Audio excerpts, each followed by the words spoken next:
चलिए आज हम डिस्कस करने जा रहे हैं cash and accrual basis. BCom first semester के एग्जाम्स में हम इस चैप्टर्स को कई बार या इस टॉपिक्स को इग्नोर कर देते हैं।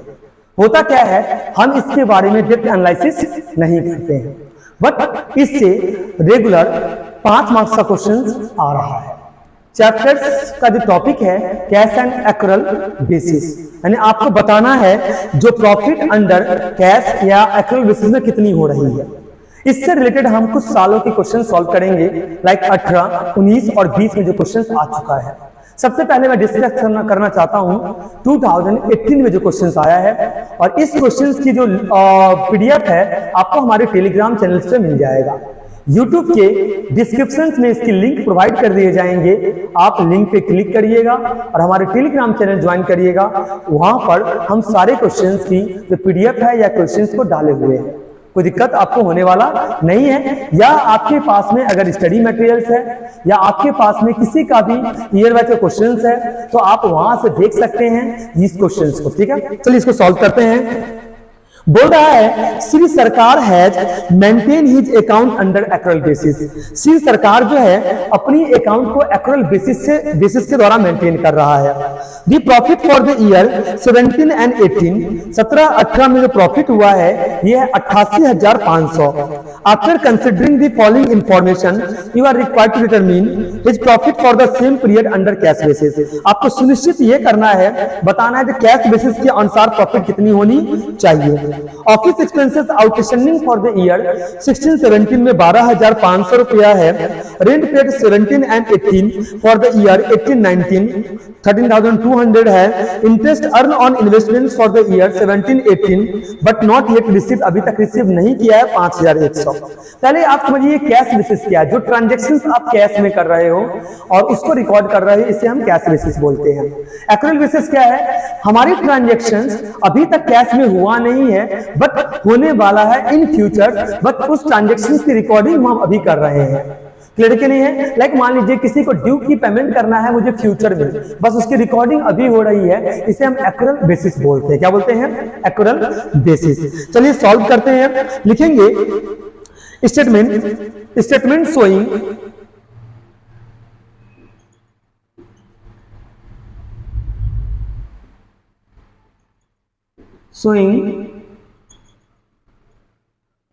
calculations of profit under cash basis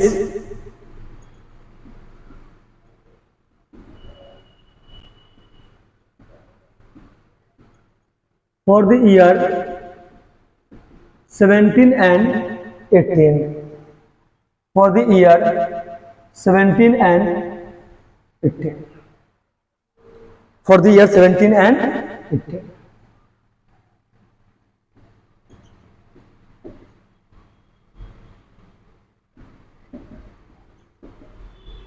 चलिए सबसे पहले तो हम ये देख लेते हैं, और इस क्वेश्चन के अनुसार जो प्रॉफिट हम एक्रुअल बेसिस के द्वारा रिसीव किए हैं वो है 88,500।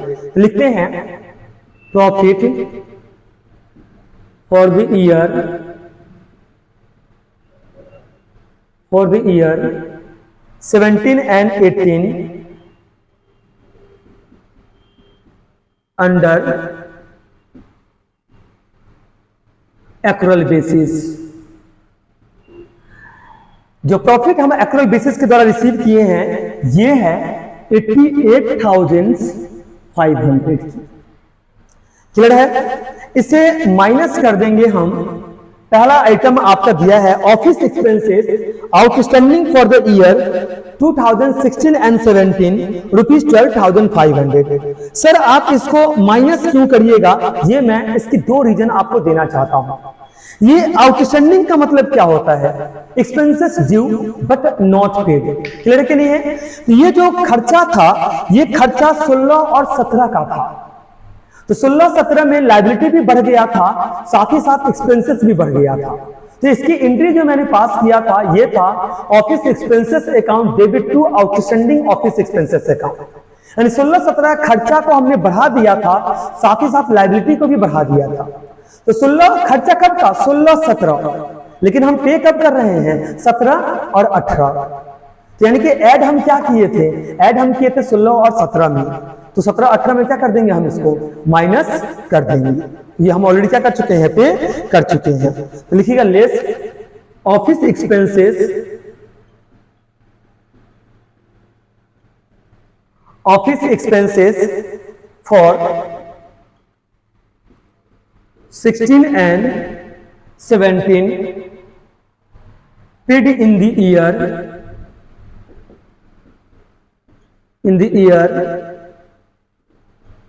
17 and 18। पिछले साल की एक्सपेंसेस को अगर इस साल पे करेंगे तो इसे हम माइनस कर देंगे। क्लियर के लिए याद रखिएगा, प्रीवियस ईयर की एक्सपेंसेस जो आउटस्टैंडिंग है, पे नहीं हुआ था, उसको अगर हम इस साल पे करेंगे उसे हम माइनस कर देंगे। लाइक अभी 2023 चल रहा है, 2022 की खर्चा अगर हम इस साल अभी पे कर रहे हैं तो ये क्या हो जाएगा, माइनस हो जाएगा, और इस साल का खर्चा जो ड्यू है वो ऐड हो जाएगा। यानी करंट ईयर की जो एक्सपेंसेस है वो ऐड होगा और प्रीवियस ईयर के एक्सपेंसेस है वो माइनस हो जाएगा। करंट ईयर की आउटस्टैंडिंग ऐड होगा, प्रीवियस ईयर की आउटस्टैंडिंग माइनस हो जाएगा। इस चीजों को ध्यान रखिएगा। ये जो अमाउंट है आपका, ये है 12,500 रुपया। चलिए यहां तक तो हो गया। नेक्स्ट हम आइटम की बात करते हैं। बोला rent paid in 2017 and 18 for the year 18-19 13,200। Same कहानी फिर से आ गया। 17 और 18 का रेंट, 17 फॉर द ईयर, सुनिएगा अब यहां पर क्या बोलना चाह रहा है, थोड़ा सा घुमा दिया, इस चीज को ध्यान से नोटिस करेंगे। आपको बनाना कब का है, 17-18, 18-19 का रेंट आपको 17-18 में मिल रहा है, तो आप 17-18 में ही पे कर रहे हो। मान लीजिए अगले साल का रूम का रेंट मैंने इसी साल पे कर दिया, इसे हम प्रीपेड रेंट बोलते हैं। क्या बोलते हैं, प्रीपेड रेंट। यानी कि हमने जो रेंट पे किया है ना, पेड इन एडवांस कर दिया, यानी पहले पे कर दिया। ये खर्च है अगले साल का, मैं रिपीट कर रहा हूं, ये खर्च है अगले साल का। तो खर्चा कब इंक्रीज होगा, अगले साल। तो ऐड कब करते हैं इसको हम, नेक्स्ट ईयर में ऐड करते हैं। इसको पे कब कर दिए हैं, हमने इस साल पे कर दिया है। कब पे कर दिया है, इस साल। तो ये इस साल का खर्चा नहीं है, इसलिए माइनस कर दीजिएगा। यानी इसमें आपने क्या सीखा, अगर अगले साल का कोई भी एक्सपेंसेस अगर आप इस साल पे करते हैं, ये माइनस होगा। क्लियर नहीं है, नेक्स्ट ईयर का एक्सपेंसेस अगर आप इस साल करंट ईयर में पे करते हैं तो ये डिडक्ट हो जाएगा, क्योंकि ये प्रीपेड है, ये नेक्स्ट ईयर की खर्चा है, इस साल की खर्चा नहीं है। तो क्या कर दीजिए, लिखिएगा less rent paid in 2017 and 18 for the year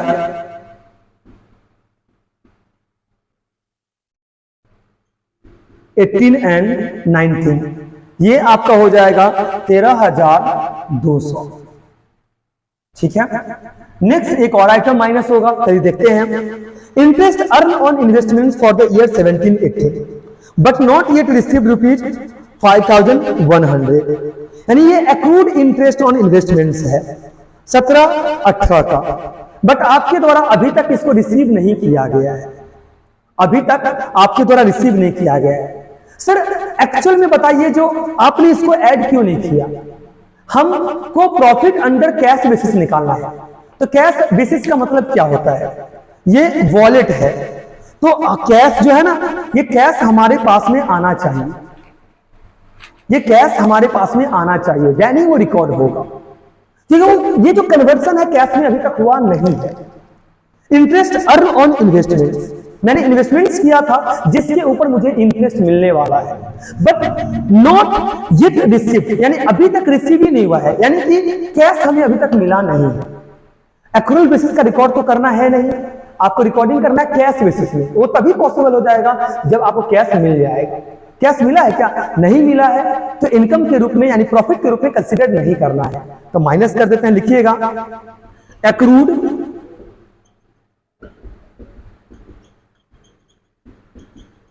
interest on investments for the year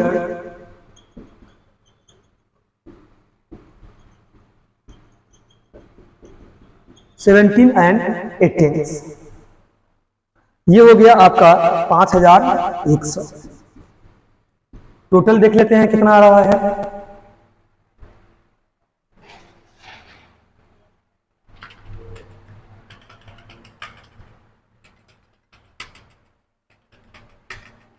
ये आ गया आपका 30,800।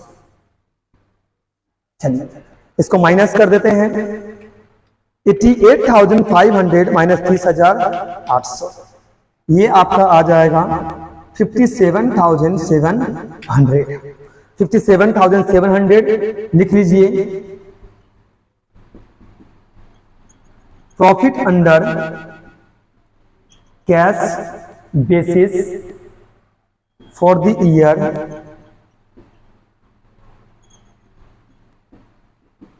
17 एंड 18। ये क्वेश्चन कंप्लीट हो चुका है। आप इसको स्क्रीनशॉट ले सकते हैं या तो आप इसको पॉज करके नोट डाउन कर सकते हैं। Next cash and accrual basis की जो क्वेश्चन 2019 में आ चुका है, इसको हम सॉल्व करने जा रहे हैं। बोल रहा है from the following information as certain income for the year ended 31 March 2019 according to accrual basis of account दे दिया है। अब आपको जो निकालना है ये एक्रूअल बेसिस के हिसाब से निकालना है। यानी पिछले बार जो आपने क्वेश्चन किया था 2018 का, वो कैश बेसिस का था, और अब ये क्या है, एक्रूअल बेसिस में। यानी जो इनकम रिसीव कर रहा है कैश में ये गिवन होगा, और इसके जरिए हमें क्या निकालना पड़ेगा, एक्रूअल बेसिस को निकालना पड़ेगा। तो लिखेंगे statement showing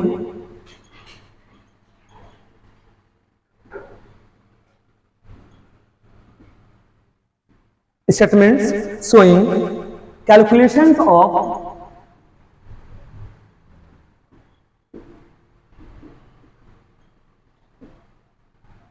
income under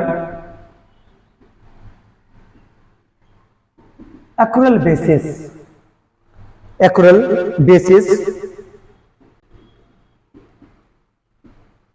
for the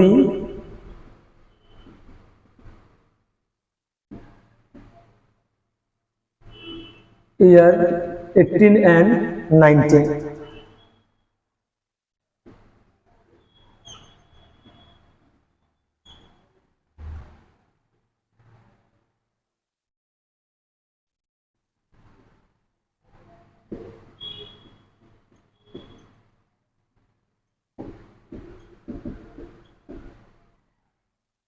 चलिए income received in cash for the year ended 31 March 2019 में हम 2 लाख रुपए कैश रिसीव किए हैं।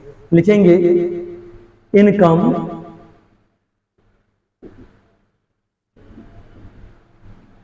Received in cash for the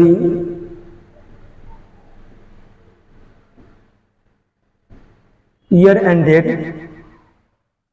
31/3/2019। ये है आपका ₹2 lakh.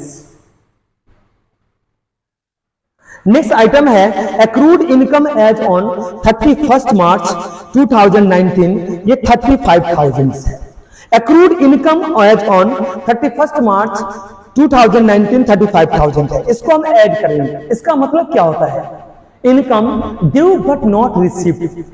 Income due but not received, यानी इस साल मेरा इनकम बढ़ रहा है बट हमने अभी तक इसको रिसीव नहीं किया है, तो ये हमारी इनकम तो बढ़ाएगा ही बढ़ाएगा, साथ ही साथ हमारी एसेट्स को भी इंक्रीज करेगा। तो हम क्या कर देंगे, हमारा करंट ईयर की इनकम जो है इंक्रीज करेगा, साथ ही साथ जब तक पेमेंट हमें नहीं मिल जाता है तब तक हमारा एसेट्स भी इंक्रीज करेगा। तो ये जो एक्रूड इनकम है करंट ईयर का, ये हम ऐड कर देंगे। तो ऐड कर दीजिए, add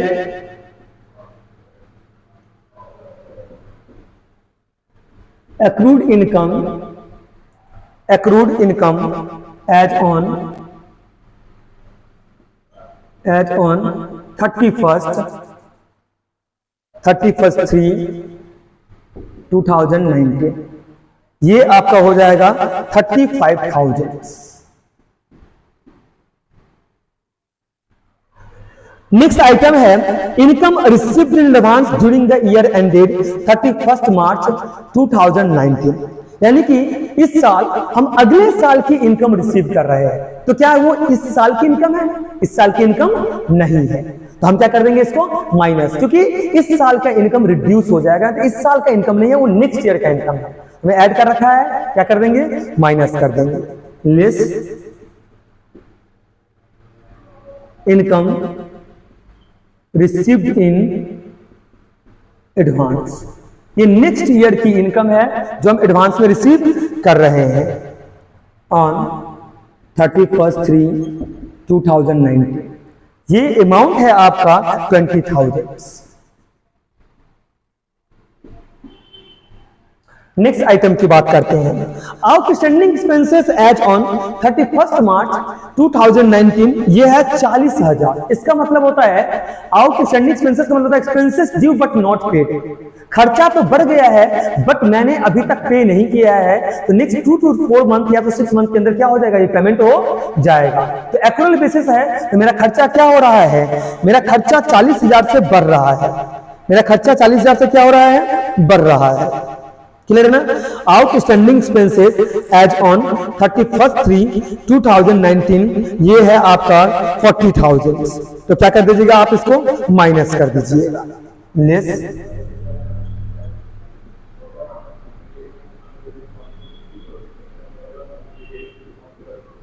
outstanding expenses 40,000। Next item है प्रीपेड एक्सपेंसेस। क्या है ये प्रीपेड एक्सपेंसेस, जो है ये पेड इन एडवांस है। क्या है, prepaid expenses paid in advance, prepaid expenses paid in advance, ये आपका ऐड हो जाएगा क्योंकि आपने खर्चे को एडवांस में क्या कर दिया है, पे कर दिया है। क्लियर क्या है, मुझे ऐड कर दीजिए, ऐड प्रीपेड एक्सपेंसेस 30,000। अब देख लेते हैं कितना आ रहा है, 33,000 माइनस 20,000, 40,000 प्लस 30,000, ये आ जाएगा 5,000। तो टोटल आपका आ गया 2,05,000। 2,05,000 ये हो गया इनकम अंडर एक्रूअल बेसिस। फिर रिपीट कर रहा हूं, जो एक्रूड इनकम हमारा करंट ईयर का है वो ऐड हो गया, जो इनकम रिसीव्ड एडवांस है वो माइनस हो जाएगा, आउटस्टैंडिंग एक्सपेंसेस जो है ये माइनस हो जाएगा, प्रीपेड एक्सपेंसेस ऐड हो जाएगा। यानी सिंपल सी बात बताना चाहता हूं, जो आपको मिलने वाला है वो ऐड होगा, जो आपने एडवांस में पे कर दिया है वो ऐड होगा, जो आपने एडवांस में रिसीव कर लिया है वो माइनस हो जाएगा, जो आप बाद में पे करोगे वो माइनस हो जाएगा। सर समझ में कुछ नहीं आया, जिससे आपको फायदा हो वो ऐड होगा, जिससे आपको नुकसान हो वो माइनस होगा। सर आपका फायदा का मतलब क्या है, एक्रूड इनकम का मतलब होता है income due but not receive. Income due है जो रिसीव हमने अभी तक नहीं किया है, तो हम क्या कर देंगे इसको ऐड, जो हमें मिलने वाला है। प्रीपेड एक्सपेंसेस क्या है, एक्सपेंसेस पेड इन एडवांस, हमने एडवांस में पे कर दिया यानी सर्विस हमें मिलने वाला है, तो क्या हो गया ये ऐड। तो माइनस किसको करेंगे, income received in advance. Income received in advance कहने का मतलब है ना, मैंने सर्विस नहीं दिया है बट हमने इनकम क्या कर लिया है, एडवांस में रिसीव कर लिया है, तो हम हमारे लिए क्या है ये लॉस है, तो हम क्या कर दें इसको माइनस कर दें कि हमने सर्विस अभी तक दिया नहीं है। आउटस्टैंडिंग एक्सपेंसेस, आपके लिए सर्विस किसी ने दिया है बट उसको अभी तक आपने पे नहीं किया है, यानी जो आपको फायदा होगा वो ऐड होगा, जो आपको नुकसान हो रहा है वो माइनस। जो आप पे करने वाले हो, या तो पे करने वाले हो या तो सर्विस देने वाले हो, तो उसको क्या कर देना है, आपको माइनस कर देना है। जो आपने पे कर दिया है या जो आपने रिसीव करने वाले हो उसको क्या कर देना है, ऐड कर देना है, हमारा इनकम अंडर एक्रूअल बेसिस निकल जाएगा। चलिए 2019 के क्वेश्चंस भी कंप्लीट हो गया। कैश एंड एक्रूअल बेसिस का 2020 के क्वेश्चन सॉल्व कर रहे हैं। Doctor R K. Das profession start किए 1 जनवरी 2019 में, एक मेडिकल प्रैक्टिशनर है। His income and expenses for the year 2019 relating to his profession whereas under fees received in cash, सब कुछ दे दिया है। बोल रहा है आपको compute the net income of doctor R K. Das from his profession for the year ended 31 December 2019। Cash basis और accrual basis दोनों को क्या करना है, हमें निकालना है। तो सबसे पहले हम क्या ले रहे हैं, profession under cash basis, accrual basis ले रहे हैं। तो एक्रूअल बेसिस में हम कैसे करेंगे ये देख लेते हैं। सबसे पहले अगर एक्रूअल बेसिस में हमें जाना है, नेट इनकम देखना है, तो हमें देखना पड़ेगा कैश में कितना फीस रिसीव किया है। तो कैश में जो फीस रिसीव किया है ये 24,000 है, तो लिखिएगा fees received in cash fees received in cash जो है आपका 24,000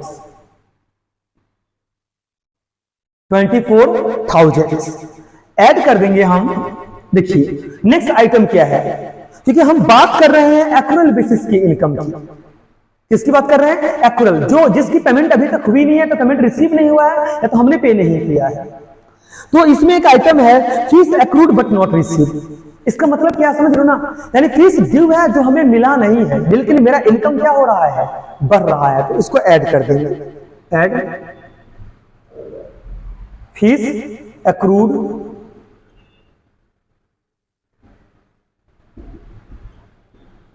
बट नॉट रिसीव्ड, ये आपका हो गया 6,000।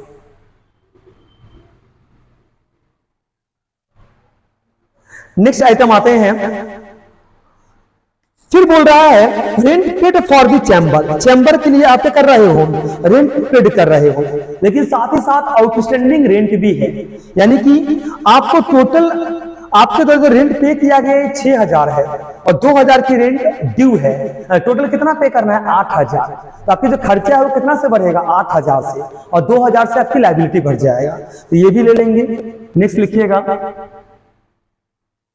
एड रेंट पेड, सॉरी ये ऐड नहीं, रेंट पे कर रहे हो तो खर्चा आपका हो रहा है, रेंट पेड टू चैम्बर, ये था आपका 6,000। इससे ऐड करेंगे आउटस्टैंडिंग रेंट 2,000, तो टोटल आपका आ जाएगा 8,000। क्लियर है? नेक्स्ट आइटम है salary paid to staff.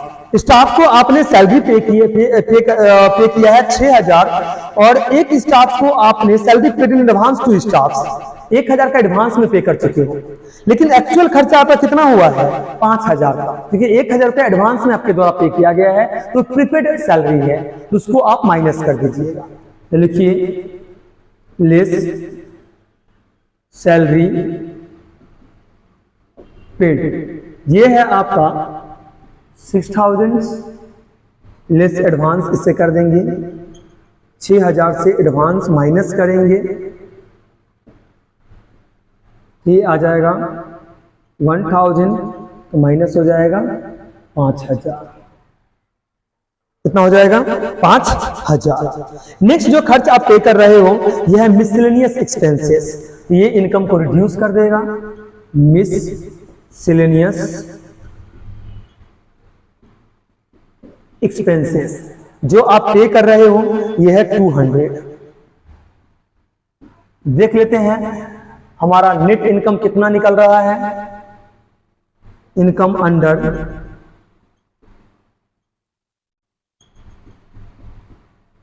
Accrual basis, देख लीजिए 24,000 प्लस 6,000 माइनस 8,000 माइनस 5,000 माइनस 200, ये आ गया 16,800 रुपया। चलिए एक्रूअल बेसिस तो हमने कंप्लीट कर लिया। नेक्स्ट हम बात करने जा रहे हैं कैश बेसिस का। सेम इसी का कैश बेसिस की बात करेंगे। अब हम नेक्स्ट इसका कैश बेसिस की बात कर लेते हैं। तो कैश बेसिस में सबसे पहले हम किसकी बात करेंगे? हम सबसे पहले हमें ये देखना है तो फीस कितना कैश में रिसीव किया है, ये 24,000 है। तो लिख लीजिए फीस रिसीव्ड इन कैश 24,000। जब आप कैश बेसिस का क्वेश्चन सॉल्व कर रहे हैं तो एक चीज याद रखिएगा, एक्रूअल यानी आउटस्टैंडिंग प्रीपेड, जिसकी पेमेंट हुआ नहीं है या जिसकी पेमेंट हमने एक्रूड, ये सब जो हमने अभी तक लिए नहीं है, इसको रिकॉर्ड नहीं करेंगे। आप उसी ट्रांजेक्शन को रिकॉर्ड करेंगे जो कैश में हुआ है। चलिए अब सबसे पहला आइटम बोल रहा है, क्योंकि हमें फीस रिसीव किया 24,000, fees accrued but not received, fees accrued but not received. ये सर क्या है? Fees accrued but not received, simple सी बात मैं आपसे बताना चाहता हूं, fees due but not received, यानी फीस ड्यू है लेकिन अभी तक रिसीव नहीं किया गया है, ये हम बाद में चर्चा करेंगे इसकी बात। नेक्स्ट जो हमारा कैश में पेमेंट हो चुका है, तो लिखिएगा less expenses paid in cash.